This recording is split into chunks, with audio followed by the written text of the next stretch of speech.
90-Day Fiance, stars romance hits, awkward, hurdle as she leaves US to move into tiny UK home with her partner, and his parents. In close with a romantic partner's parents can deepen a love connection, but for 90-Day Fiance, the other way, star Greta, sharing a small English cottage with her future in-laws is quite literally too close for comfort. US citizen Greta and her English fiancé, Matthew, both 26, are one of the new couples on season 7 of the hit TLC dating show, which premiered in September and is a spin-off of the 90-Day Fiancé series, with a twist. While 90-Day Fiancé features foreigners who relocate to the US to marry an American, 90-Day Fiancé, the other way, follows Americans moving abroad for love. Greta, a recent law school graduate from Oklahoma, first matched with asset manager Matthew on a vegan dating app while she was in the UK taking a class at the University of Oxford. After she asked him out, the two connected, over cats and shared quirks, got engaged, and made plans to live together. Now, in an exclusive clip from the upcoming episode titled, A Dog's Breakfast, Greta is seen arriving at her new home, Matthew's family abode, in the quiet village of Market Harborough in Leicestershire. Despite visiting Matthew's family in the past, actually making the move to live with them seems to have changed Greta's perspective about her new home.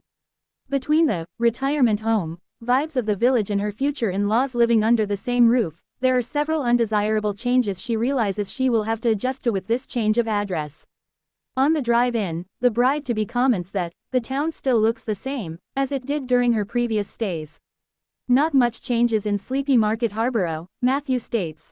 While Greta sees the town as still pretty cute, quaint, and filled with old people, she views the locale's vibes as mismatched to her own. Matthew's hometown is like the quintessential English countryside, says Greta.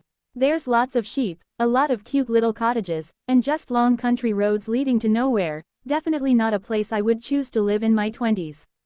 It maybe would be a place I would live in my 60s.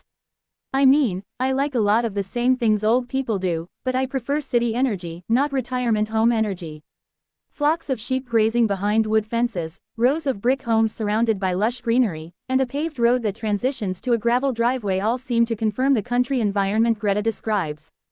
Here we are, says Matthew, welcoming Greta to his home, this time, for good. Matthew's house is a single-story brick abode with brown trim. A small statue rests on the front lawn, asphalt shingles cover a peaked roof, and a weather vane wiggles in the wind-up top. A wooden front door opens up to an entryway with cream walls, wood-paneled wainscoting, and what look like built-in bookcases. Greta wheels her luggage across the slate-colored tile flooring and notices that while Matthew's parents aren't home at the moment, the couple are still not entirely alone. Your parents are not here, she notes, before bending down to greet Matthew's cat with an excited, my baby, Apple. Hi, sweetie. A visual tour of the cottage continues with glimpses into the living room, bathroom, and Matthew's bedroom. The living room is furnished with a matching gray couch and chair, as well as a pintuck armchair, all of which are topped by warm-toned throw pillows. Plants line a window that is situated above a wall heater, and there's a rectangular wooden coffee table in the center of the room supporting a fruit bowl in Matthew's scaled model of the Titanic. Meanwhile, the bathroom appears to be more recently remodeled. The modern aesthetic includes oversized cream subway tiles lining the walls, a glass-enclosed shower with chrome fixtures, and a gray vanity resting atop ornately patterned floor tiles. On the surface, the home is in good shape. Yet, Greta voices some existing concerns over the lack of square footage and privacy. Greta has visited Matthew's home a few times before, and is concerned about the lack of space and privacy.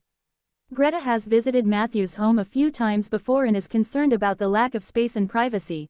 TLC, I have stayed at this house 3 times before, but it's always been, like, a little bit awkward because it's a small space, she says. We all share one shower. I don't really have my own place to have my own alone time. The couple's bedroom is also cramped.